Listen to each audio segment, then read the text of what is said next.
Shalom. Haleluya. Haleluya. Puji Tuhan.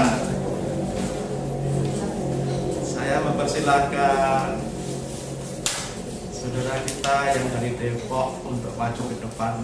Kursi depan lebih bagus. Di situ aja Pak ya. Ya. Ya. Nanti di akhir ibadah ini bisa memperkenalkan diri. Ya. Dan ibadah kita juga nanti akan ada penyerahan anak. Penyerahan anak. Mana pionanya? Kalau sudah masuk kelas ulang minggu biar Bu. Ya, nanti aja Bu. Baik, mari kita buka Alkitab kita. Pagi ini terambil dari kitab Yosua pasal 3. Kita akan belajar kebenaran firman Tuhan dalam satu pasal ini. Kita akan baca bersama-sama. Walaupun beberapa hari yang lalu ya, dalam program pembacaan Alkitab sehari-hari kita sudah lewati Yosua pasal 3 dan hari ini Yosua pasal 7 ya, dalam pembacaan Alkitab sehari-hari. Apa yang kita baca beberapa hari yang lalu, hari ini kita pelajari bersama-sama. Kita akan membaca kitab Yosua pasal 3 ayat 1 sampai 17. Kita membaca bergantian, berbalas-balasan. Demikian firman Tuhan. Yosua bangun pagi-pagi, lalu ia dan semua orang Israel berangkat dari Sitim, dan sampailah mereka ke sungai Yordan. Maka bermalamlah mereka di sana sebelum menyeberang. Ayat 2, silakan. Setelah 3 hari, para pengatur pasukan menjalani seluruh negara dan memberi perintah kepada bangsa itu, katanya, segera sesudah kamu melihat tabut perjanjian Tuhan Allahmu yang diangkat para imam yang memang suku Lewi, maka kamu harus juga berangkat dari tempatmu dan mengikutinya. 4. Hanya kepada kamu yang tahu itu harus ada jalan kira-kira 2000 hasta panjangnya. Janganlah mendekatinya, maksudnya supaya kamu mengetahui jalan yang harus kamu tempuh, sebab jalan itu belum pernah kamu lalui dahulu. Berkatalah Yosua kepada bangsa itu, kuduskanlah dirimu, sebab besok Tuhan akan melakukan perbuatan yang ajaib di antara kamu. Dan kepada para imam itu, Yosua berkata demikian, angkatlah tabut perjanjian dan menyeberanglah di depan bangsa itu. Maka mereka mengangkat tabut perjanjian dan berjalan di depan bangsa itu. Dan Tuhan berfirman kepada Yosua, pada hari inilah aku mulai membesarkan namamu di mata seluruh orang Israel, supaya mereka tahu bahwa seperti dahulu aku menyertai Musa, demikianlah aku akan menyertai engkau. 8. Maka katakanlah kepada para imam mengangkat tabut perjanjian itu. Demikian, setelah kamu sampai ke tepi air sungai Yordan, haruslah kamu tetap berdiri di sungai Yordan itu. Lalu berkatalah Yosua kepada orang Israel, datanglah dekat dan dengarkanlah firman Tuhan Allahmu. 10. Dari kata Yosua, dari hal inilah akan kamu ketahui bahwa Allah yang hidup ada di tengah-tengah kamu, dan bahwa sungguh-sungguh akan ditolongnya orang Kanaan, orang Het, orang Lewi, orang Feris, orang Girgasi, orang Amori, dan orang Yebusi juga di depan kamu. Sesungguhnya tabut perjanjian Tuhan semesta Sesungguhnya tabut perjanjian Tuhan semesta bumi berjalan. Tidak kelihatan ya. Saya ulangi. Sesungguhnya tabut perjanjian Tuhan semesta bumi berjalan menyeberang di depan kamu masuk ke sungai Yordan. 12. Maka sekarang pilihlah 12 orang dari suku-suku Israel, seorang dari tiap-tiap suku.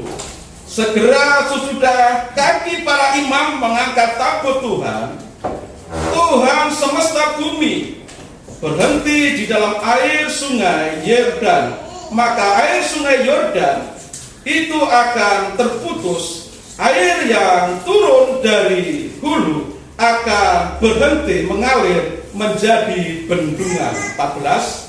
Ketika masa itu berangkat dari tempat perkemahan mereka untuk menyeberangi sungai Yordan, para imam mengangkat tabut perjanjian itu berjalan di depan bangsa itu. Segera sesudah para pengangkut tabut itu sampai ke sungai Yordan, dan para imam pengangkat tabut itu mencelupkan kakinya ke dalam air di tepi sungai itu, sungai Yordan itu sebab sampai meluap sepanjang tepinya selama musim menuai. 16. Maka berhentilah air itu mengalir, air yang turun dari hulu menjadi bendungan, jauh sekali hingga darat. Kota yang tempatnya sebelah selatan, sedang air yang turun ke laut hadapan itu, yakni laut Asin, terputus sama sekali, lalu meninggalkan bangsa itu di tangan Yeriko. Tetapi para imam pengangkat tabut perjanjian Tuhan itu tetap berdiri di tanah yang kering di tengah-tengah sungai Yordan, sedang seluruh bangsa Israel menyeberang di tanah yang kering sampai seluruh bangsa itu selesai menyeberang sungai Yordan. Saudara, ada lagu sekolah minggu yang tentu sangat kita hafal, menyeberang sungai Yordan. Tapi kalau lagu itu dulu ya, bukan menyeberang sungai Yordan, menyeberang sungai Yarden. Haleluya, maju terus sampai menang. Haleluya, meski banyak rintangan. Haleluya, menuju ke Kanaan. Haleluya. Kalau orang Indonesia menyebutnya sungai Yordan, dalam bahasa aslinya Yarden. Jadi sama saja. Yang dimaksud sungai yang sama, sungai Yordan atau Yarden itu sama saja.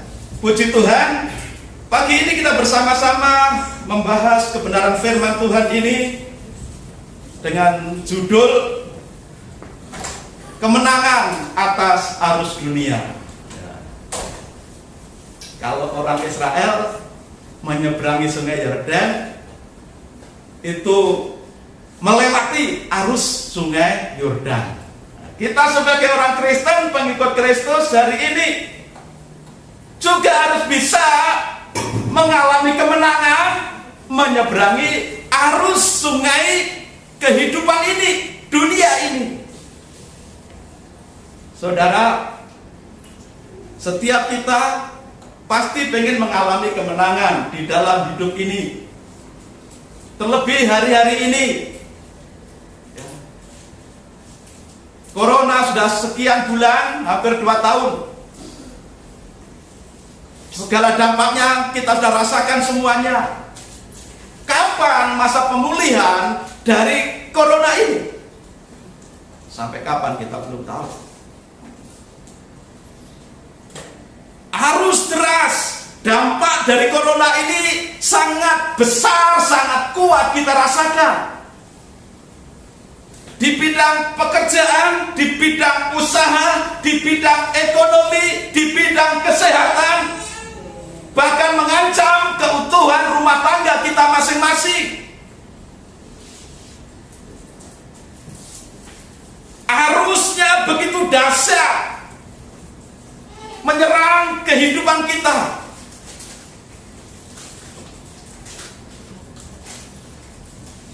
Belum lagi arus yang begitu deras dari kehidupan global dunia ini. Semua ada di genggaman kita.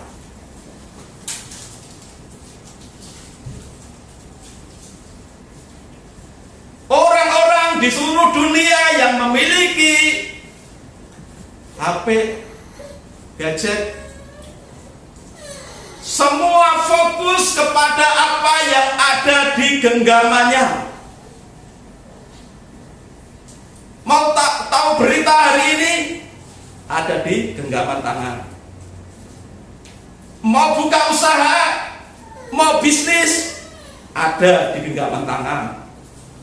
Mau cari jodoh, tinggal cari aplikasi yang berkaitan dengan jodoh, ada di genggaman tangan.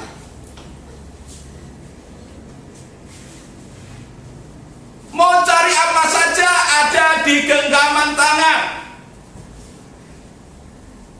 Hal yang baik, hal yang buruk ada di genggaman tangan kita. Tinggal kita fokusnya ke bagian yang mana di genggaman tangan itu.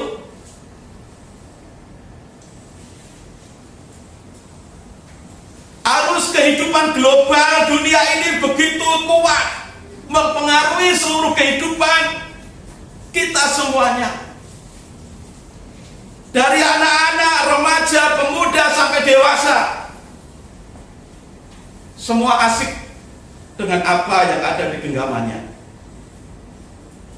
Sehingga tanpa disadari atau tidak, pola hidup, gaya hidup pun seringkali mengikuti arus global yang ada di genggaman tangannya. Anak-anak remaja, anak-anak pemuda,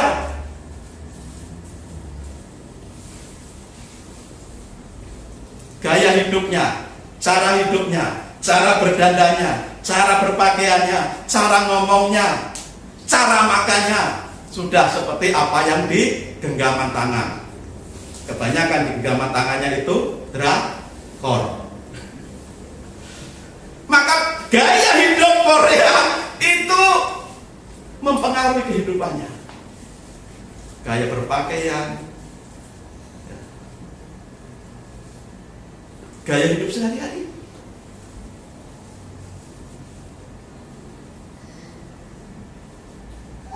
Arus dunia itu begitu kuat. Kalau kita tidak bisa memilih dan memilah apa yang baik, mana yang tidak baik untuk kita akan hanyut di bawah arus dunia ini. Kita yang hari-hari ini pusing dengan ekonomi, dengan pekerjaan, dengan usaha, dengan rumah tangga, kita bisa mencari jawabannya, jawaban pintasnya di HP juga, saudara. Yang butuh jodoh, butuh pasangan hidup, tidak sabaran, cari aja di biro jodoh di aplikasi. Wes pokoknya dapet lah, yang penting dapet. Yang mau jalan pintas, dapat uang, pokoknya di HP ada. Di situ ada bola, ada togel, ada apa, pokoknya bisa lah uang 100 kali 100. Nah, lumayan kan kalau pas. Kalau tidak pas, ya, kita terserah di sana. Arus dunia begitu kuat mempengaruhi seluruh kehidupan kita. Kalau kita tidak hati-hati, kita bisa terseret di bawah arus dunia ini. Sekarang pertanyaannya, bagaimana kita bisa menang melewati arus dunia yang begitu kuat dan deras ini? Kita semua punya tujuan hidup lebih baik. Tetapi kalau hidup kita itu kenter hanyut di bawah arus dunia ini, maka kita tidak akan sampai ke tujuan yang kita rindukan, yang kita dambakan. Supaya kita bisa mengalami kemenangan, dari arus dunia ini. Maka saat ini kita belajar dari kehidupan bangsa Israel menyeberangi sungai Yordan, melewati arus sungai Yordan, dan selamat menang sampai di seberang. Bagaimana caranya? Yang pertama, kita melihat di dalam ayat yang kelima, kunci kemenangan bangsa Israel, kunci keberhasilan bangsa Israel menyeberangi sungai Yordan. Yang pertama, menguduskan diri, ayat 5. Berkatalah Yosua kepada bangsa itu, kuduskanlah dirimu, sebab besok Tuhan akan melakukan perbuatan yang ajaib di antara kamu. Berkatalah Yosua kepada bangsa itu, ayat 5, kuduskanlah dirimu, sebab besok Tuhan akan melakukan perbuatan yang ajaib di antara kamu. Menyeberang sungai Yordan itu bukan perkara yang mudah pada zaman itu. Kalau sekarang ada kapal, ada boot. Kalau dulu tidak ada.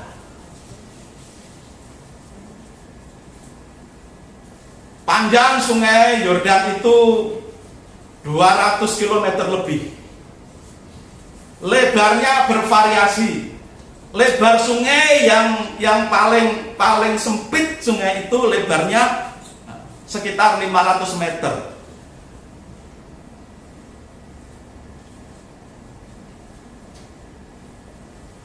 Pada zaman itu. Tetapi pada zaman ini ada beberapa tempat yang memang mengalami penyempitan, pendangkalan dan penyempitan. Tetapi pada zaman Yosua ini sungai Yordan paling sempit paling sempit itu 500 meter, setengah kilo lebarnya.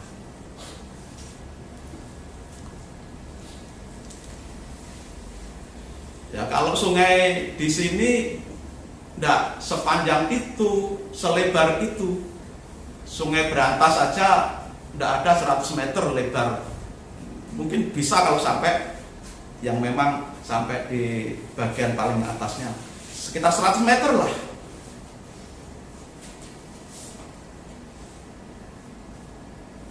Itu kalau Berantas yang ada di Jawa Timur.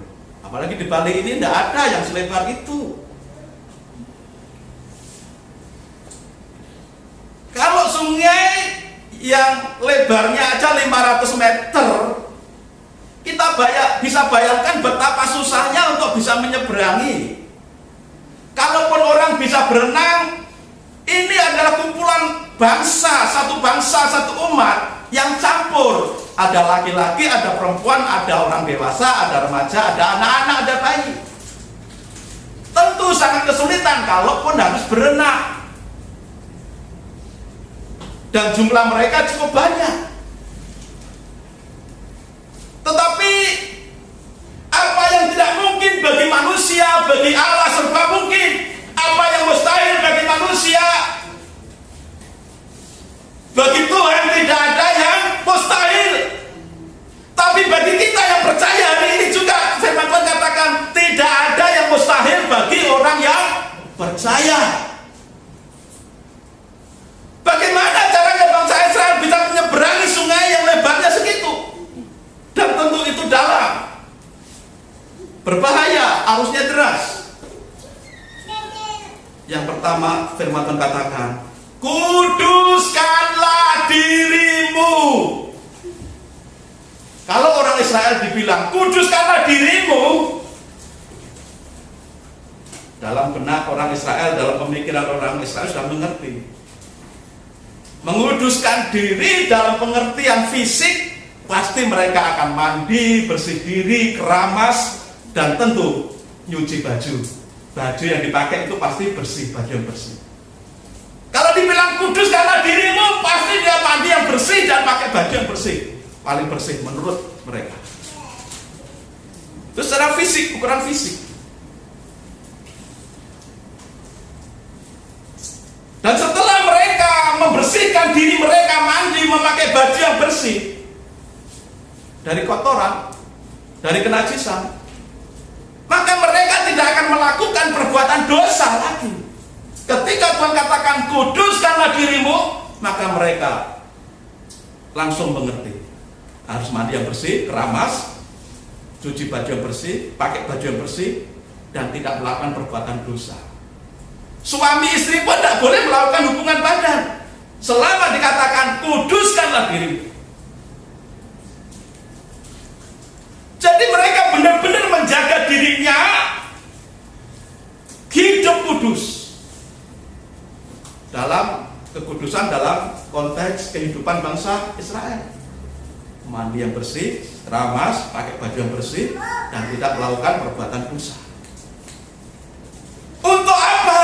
Karena dikatakan dalam ayat yang kelima tadi, besok Tuhan akan melakukan perbuatan yang ajaib.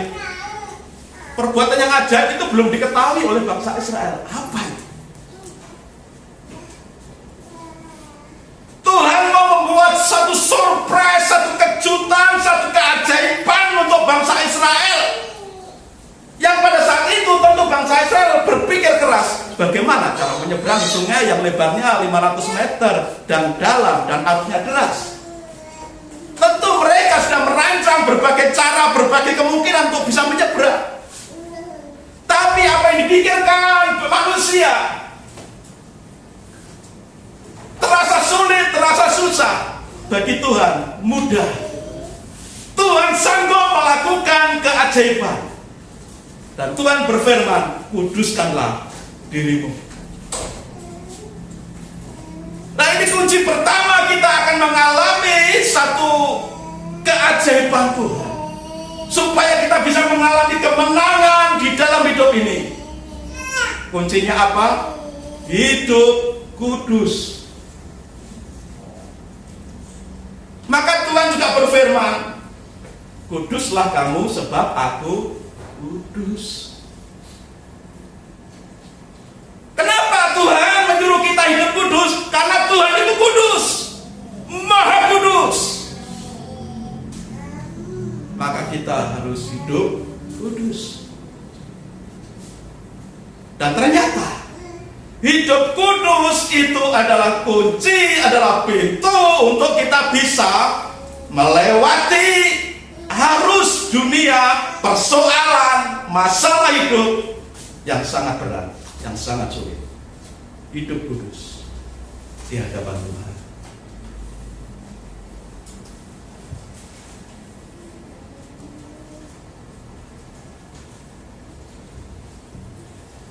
Ini penting, saudara.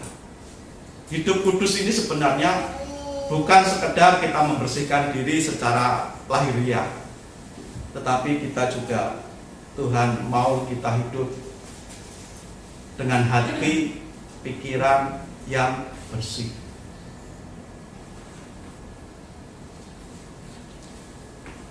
Bangsa Israel menyeberangi Sungai Yordan menuju tanah perjanjian Kanaan. Tanah yang berlimpah susu dan madu, penuh dengan berkat Tuhan. Kalau masuk ke negeri Kanaan, lalu mereka mendapati semuanya serba enak, serba wah,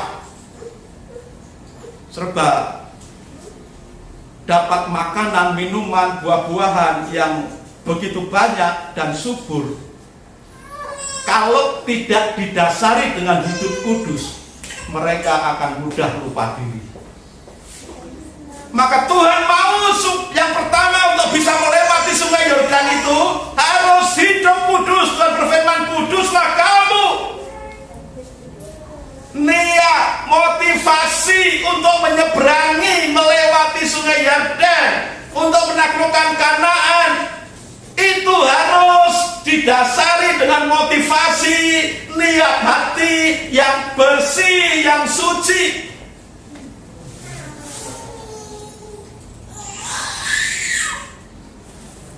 Kalau niat hati tidak bersih, tidak kudus, kalau niat hati, motivasi kita kotor, kalaupun kita bisa menyeberang, kita akan tersesat dengan banyaknya yang kita dapat di negeri perjanjian.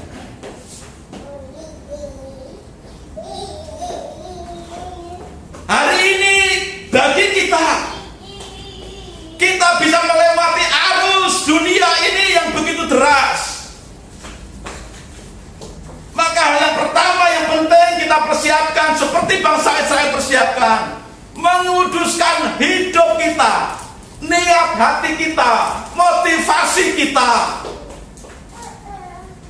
Harus bersih, harus suci di hadapan Tuhan.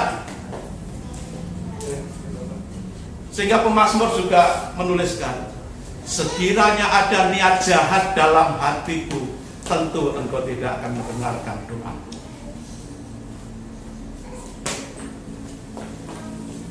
Maka mari saudaraku, di tempat ini di Bethlehem, dalam situasi apapun, bahkan dalam situasi sulit dari hari ini, ayo kita kuduskan diri kita, kita sucikan hidup kita, motivasi kita, hati kita, niat hati kita. Ayo kita murnikan di dalam Tuhan.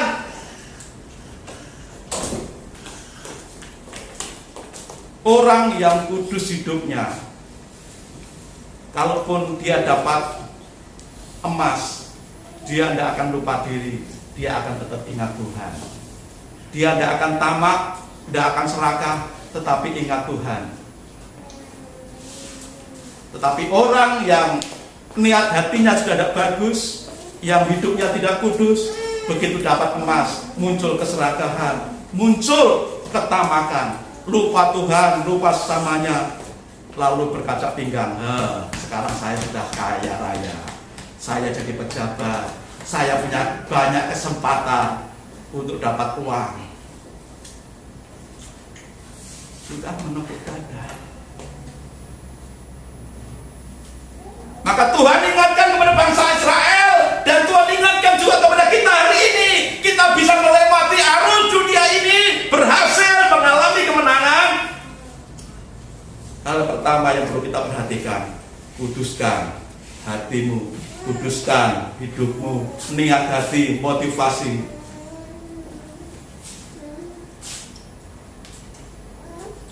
Orang yang hatinya sudah disucikan, dikuduskan Tuhan, dia dapat seberapapun, dia akan tetap bisa bersyukur. Dapat sedikit, bersyukur memuji Tuhan. Dapat banyak, bersyukur memuji Tuhan. Orang yang hatinya, hidupnya dikuduskan Tuhan, apapun situasi yang dialaminya, dia tetap mempermuliakan Tuhan. Seperti Ayub, dia selalu berdoa, bukan hanya untuk dirinya, tapi untuk anak-anaknya, untuk keluarganya. Dan ketika habis segala sesuatunya, harta bendanya habis, kesehatannya pun merosot begitu tajam, dia sakit-sakitan, ditinggalkan istrinya, ditinggalkan orang-orang dikasihnya, habis semua yang dia punya. Karena hidupnya kudus, dia tetap berkata, aku datang ke dunia dengan telanjang, aku kembali pun dengan telanjang. Tuhan yang memberi, Tuhan yang mengambil, terpujilah nama Tuhan. Orang yang hidupnya kudus, dia akan tahan bantingan, apapun situasinya, apapun yang terjadi, dia tetap hatinya tidak tersakiti, hatinya tidak kecewa. Karena hidupnya sudah murni, dimurnikan. Seperti emas, semakin dia dibakar, dia akan menjadi semakin murni. Kotoran-kotoran itu hilang, campuran-campuran itu hilang, tinggal yang emas murni. Demikian juga hidup kita. Arus dunia, tantangan sehebat apapun dalam hidup kita, ketika kita hidup kudus, semua tidak akan mempengaruhi kita dan menjatuhkan kita. Semua juga tidak akan membawa kita naik membubung tinggi, lupa diri, lupa Tuhan. Maka penting ini dasarnya, supaya kita bisa melewati arus sungai kehidupan ini yang begitu deras, hidup kudus. Yang kedua, ayat yang ke-11, ayat 6 sampai 11, saya bacakan. Dan kepada para imam itu Yosua berkata demikian, angkatlah tabut perjanjian dan menyeberanglah di depan bangsa itu. Maka mereka mengangkat tabut perjanjian dan berjalan di depan bangsa itu. Lalu berkatalah Yosua kepada orang Israel, datanglah dekat dan dengarkanlah firman Tuhan Allahmu. Lagi kata Yosua, dari hal inilah akan kamu ketahui bahwa Allah yang hidup ada di tengah-tengah kamu, dan bahwa sungguh-sungguh akan dihalaunya orang Kanaan, orang Het, orang Hewi, orang Feris, orang Girgasi, orang Amori, dan orang Yebus itu dari depan kamu. 11. Sesungguhnya tabut perjanjian Tuhan semesta bumi berjalan menyeberang di depan kamu masuk ke sungai Yordan. Dari beberapa ayat yang kita baca ini, setelah Tuhan memerintahkan bangsa Israel hidup kudus, Tuhan selanjutnya memerintahkan agar bangsa Israel memusatkan diri, fokus kepada Tuhan.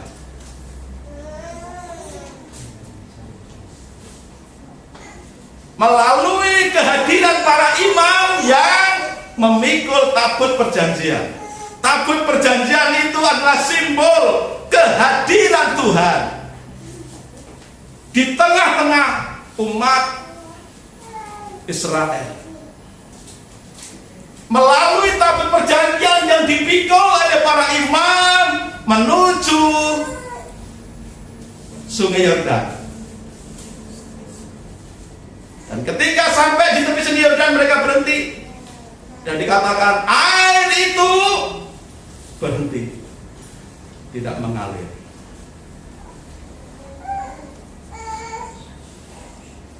Lalu para imam itu perlahan-lahan masuk ke dalam Sungai Yordan. Di sini kita melihat bangsa Israel diarahkan oleh Tuhan melalui komando pimpinan Yosua supaya memperhatikan tabut perjanjian, lambang kehadiran Tuhan. Maka kita pada hari ini, kita juga diajar.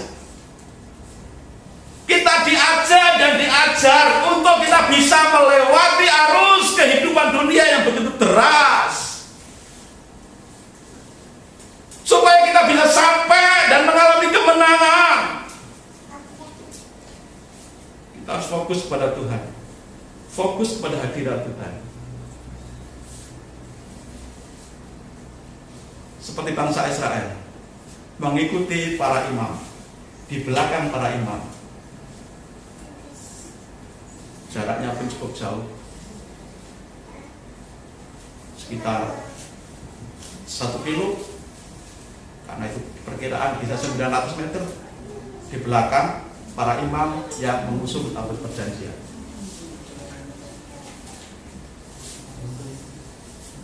Umat Israel diajak untuk fokus kepada Tuhan.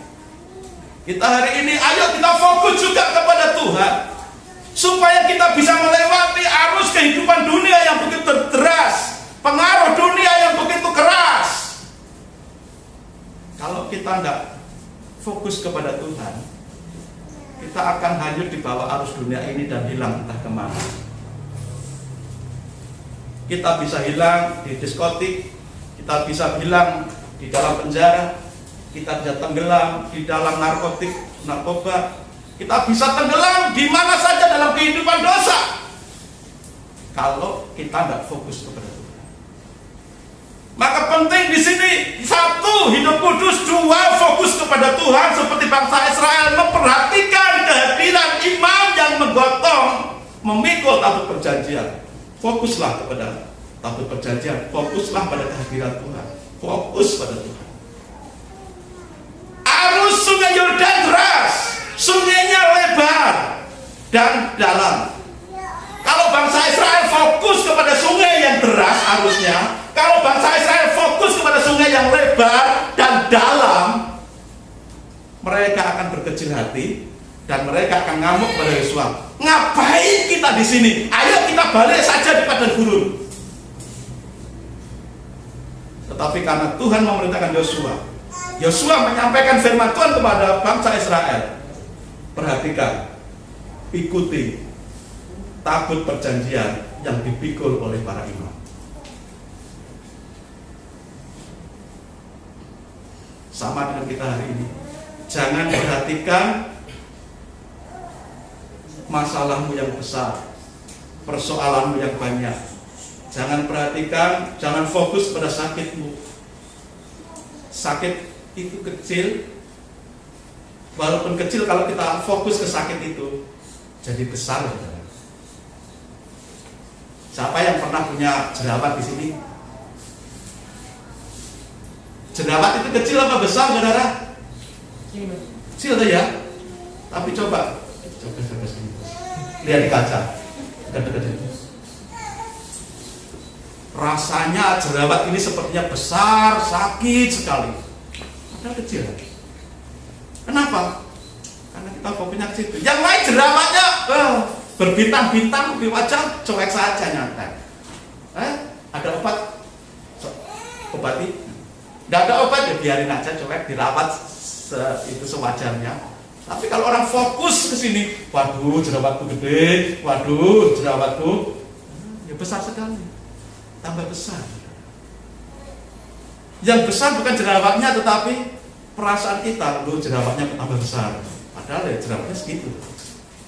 Masalah kita juga begitu, semakin kita fokus ke situ, semakin terasa besar persoalan itu, semakin terasa berat persoalan itu.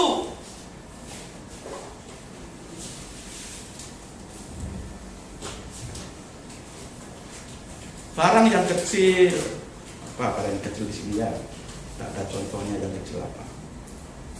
HP dah, ini HP ini kan kecil cuma segini.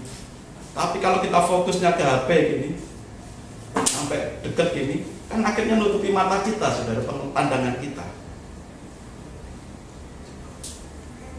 Padahal HP ini kecil.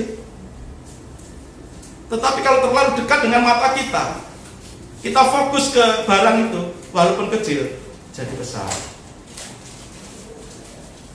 Barangnya tetap kecil, tapi perasaan kita yang membuat benda itu jadi besar. Maka hati-hati dengan fokus kita. Maka tepat sekali Tuhan perintahkan kepada bangsa Israel melalui Yosua, perhatikan, ikuti gerakan, langkah-langkah para imam yang memikul tabut perjanjian itu, supaya bangsa Israel itu bisa fokus pada kehadiran Tuhan, tidak fokus kepada sungai yang arusnya deras, yang dalam dan lebar. Maka hidup ini mari kita fokus kepada Tuhan. Masalah memang ada, masalah memang berat, masalah memang ya banyak, tapi jangan fokus di situ. Fokuslah kepada Tuhan. Tuhan sanggup menolong, seperti halnya Tuhan sanggup menolong bangsa Israel keluar dari Mesir, menyeberangi laut Teberau yang dipimpin oleh Musa. Demikian juga Tuhan memimpin Yosua untuk menjadi pemimpin umat Israel menyeberangi sungai Yordan. Kuncinya hidup kudus, fokus kepada Tuhan, jangan fokus kepada persoalan. Dan hari ini kalau Tuhan sudah menolong Musa, menolong Yosua menyeberangi Teberau menyeberangi sungai Yordan, hari ini juga saudara dan saya bisa menyeberangi arus dunia ini yang begitu kuat mempengaruhi hidup kita. Arus persoalan yang begitu kuat hendak menenggelamkan kita. Bisa kita kalahkan, bisa kita lewati kalau kita fokus kepada Tuhan.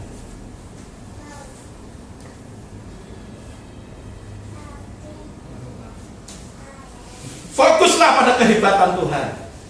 Fokus pada kemahakuasaan Tuhan.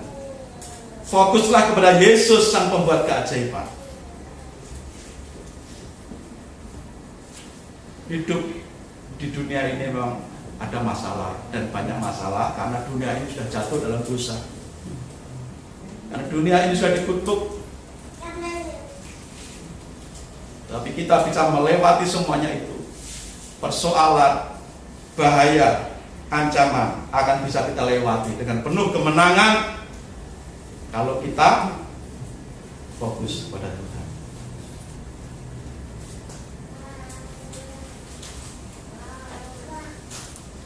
Yang ketiga, satu, hidup kudus. Dua, fokus kepada Tuhan. Yang ketiga, bertindaklah dengan iman. Ayatnya di mana? 14 sampai 17. Saya bacakan. Ketika bangsa itu berangkat dari tempat perkemahan mereka untuk menyeberangi sungai Yordan, para imam pengangkat tabut perjanjian itu berjalan di depan bangsa itu. 15. Segera sesudah para pengangkut tabut itu sampai di sungai Yordan, dan para imam pengangkat tabut itu mencelupkan kakinya ke dalam air di tepi sungai itu. Sungai Yordan itu sebab sampai meluap sepanjang tepinya selama musim menuai. 16. Maka berhentilah air itu mengalir. Air yang turun dari hulu melonjak menjadi bendungan jauh sekali di dekat Adam, kota yang terletak di sebelah Sartan. Sedang air yang turun ke laut Araba itu, yakni laut asing, terputus sampai sekali, lalu menyeberanglah bangsa itu di tentangan Yeriko. Tetapi para imam mengangkat tabut perjanjian Tuhan itu tetap berdiri di tanah yang kering di tengah-tengah sungai Yordan. Sedang seluruh bangsa Israel menyeberang di tanah kering sampai seluruh bangsa itu selesai menyeberang sungai Yordan. Hidup kudus, fokus pada Tuhan, bertindaklah dengan iman. Ini penting. Bangsa Israel, walaupun para imam sudah berjalan di tengah sungai Yordan, di tanah yang kering, kalau bangsa Israel masih mengalami ketakutan, tidak punya iman, maka mereka akan pilih mundur. Oh, nanti jangan-jangan begitu saya masuk ke dalam sungai Yordan, nanti airnya mengalir deras, matilah anakku. Ada ketakutan, ada kekhawatiran. Jangan biarkan sedikit pun kekhawatiran, ketakutan mengintimidasi pikiran kita. Kalau kita fokus pada Tuhan, bertindaklah selanjutnya dengan iman.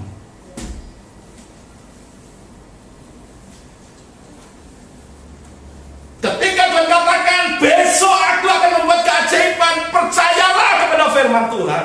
Pegang janji Tuhan itu, karena Tuhan tidak akan pernah mengecewakan. Pertolongan yang ajaib hanya dari Tuhan yang kita sembah. Dan tema Natal kita, victory, kemenangan. Kita tidak akan pernah mengalami kemenangan kalau kita tidak hidup kudus, kalau kita tidak fokus pada Tuhan, kalau kita tidak bertindak dengan iman. Bangsa Israel bisa melewati laut Teberau karena dipimpin Musa yang penuh iman, dan bangsa Israel juga bertindak dengan iman. Bangsa Israel bisa menyeberangi sungai Yordan dipimpin oleh Yosua karena Yosua penuh iman, dan bangsa Israel juga bertindak dengan iman. Dan mereka menyeberangi sungai itu, kering dikatakan. Airnya melonjak sampai ke atas, berhenti di sana, lalu yang air yang berhenti ke bawah itu mengalir sampai ke laut asin. Maka mereka menyeberangi sungai Yordan itu dengan di tanah yang kering. Seperti bangsa Israel waktu menyeberangi laut Teberau, mereka berjalan di tanah yang kering. Demikian juga bangsa Israel yang menyeberangi sungai Yordan, mereka berjalan di tanah yang kering. Tidak ada becek-beceknya, tidak ada nyemuk-nyemuknya. Kalau mie nyemuk-nyemuk enak ya saudara, apalagi ada pedesnya sedikit ya. Yang suka pedes sekali level 2, level 5, level 10, silakan. Pangan hangat-hangat, mie nyemuk-nyemuk itu enak. Tapi bangsa Israel menyeberangi sungai Yordan itu tidak nyemuk-nyemuk.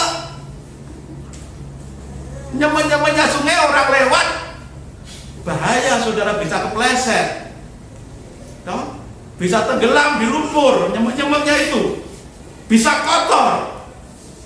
Tetapi di bangsa Israel dikatakan berjalan melewati sungai Yordan itu di tanah yang kering, dan kaki para imam itu pun berdiri di tanah yang kering. Jelas dikatakan. begitu cepat tanah itu jadi kering. Padahal waktunya sangat singkat sekali. Ini bisa terjadi mereka berjalan, berpijak di tanah yang kering karena mereka bertindak dengan iman. Saudara, GEC Bethlehem pun semenjak berdiri bertindak dengan iman. Maka sampai hari ini bisa melewati arus tantangan kehidupan sampai hari ini. Bahkan bisa ibadah di tempat ini. Kalau gereja lain akan notal-notal, ngitung-ngitung, berpikir-pikir. Dengan jemaat segini bisa beribadah di tempat seperti ini. Mikir uang dari mana? Kok bisa? Tuhan penolong yang ajaib. Tuhan pembuat keajaiban. Dan kita bertindak dengan iman.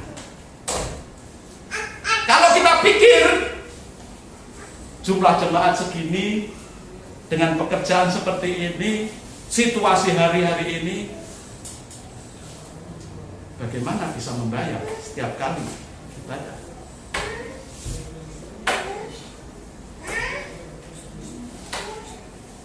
Tapi sampai hari ini sekian tahun Tuhan menolong kita dan terus membuat satu keajaiban demi keajaiban.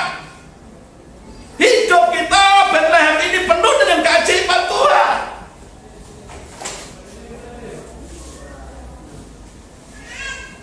Bagaimana kita bisa mengalami keajaiban Tuhan? Karena kita bertindak dengan iman.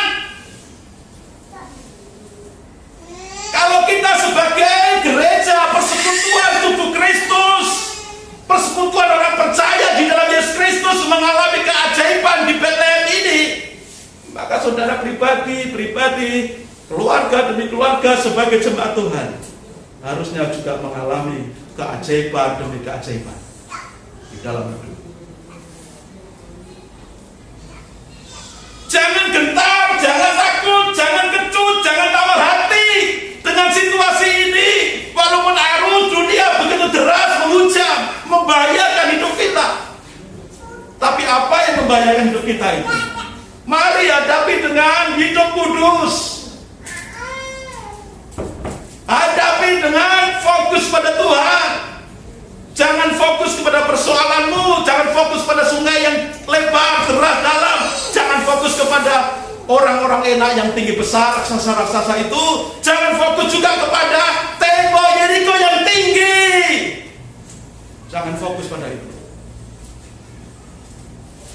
Nanti selanjutnya kita melihat tembok yang tinggi pun bisa runtuh, bukan dengan bom, bukan dengan granat. Tembok yang tinggi bisa runtuh. Dengan apa, saudara? Dengan apa, saudara, tembok Yeriko runtuh? Haleluya! Cuma dengan kata haleluya tembok Yeriko runtuh. Raksasa-raksasa yang tinggi besar lari pontang-panting dikejar. Saudara, maka jangan fokus pada tembok Yeriko yang tinggi, jangan fokus pada raksasa-raksasa, jangan fokus pada arus yang deras. Fokus pada Tuhan. Bertindak dengan iman. Natal ini temanya kemenangan, victory. Ayo panitia, anak-anak muda. Ayo jemaat Tuhan. Biarlah tema victory, kemenangan ini menjadi bagian kita alami. Sebagai gereja Tuhan kita alami, sebagai pribadi, sebagai keluarga, ayo kita alami victory, kemenangan ini. Maka untuk kita bisa mengalami victory, kemenangan, dilandasi dengan niat hati yang kudus, yang suci untuk kemuliaan Tuhan. Untuk kita mengalami victory yang kedua harus dengan fokus kepada Tuhan, lalu bertindaklah dengan iman. Lah bagaimana situasi begini? Ya begini saja dah.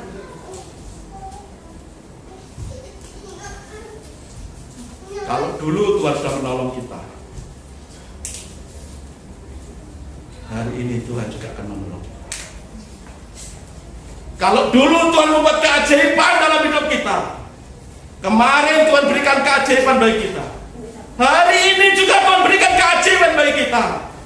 Masa depan kita pun penuh diwarnai dengan keajaiban Tuhan. Bertindaklah dengan iman.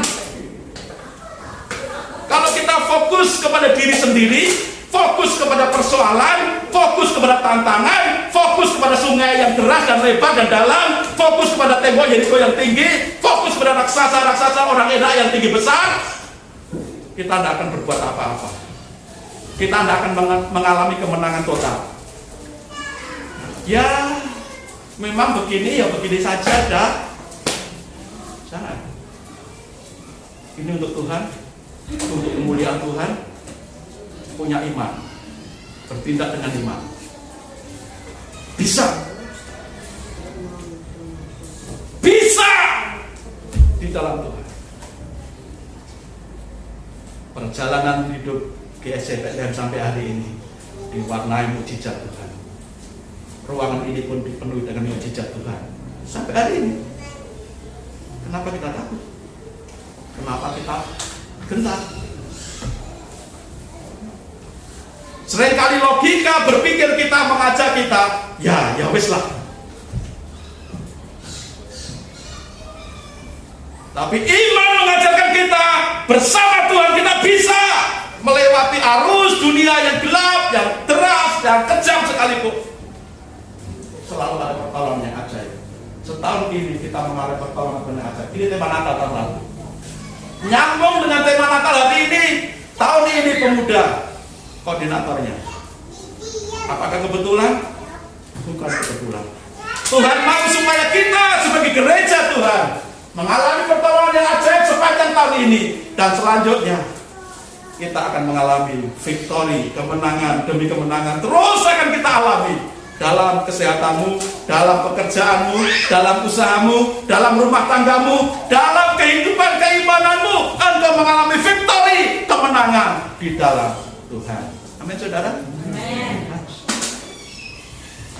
Kalau kita tidak hidup kudus, kalau kita tidak fokus pada Tuhan, kalau kita tidak bertindak dengan iman, kita akan kalah terbawa arus dunia ini. Iman pun bisa tergeser. Imannya pasif.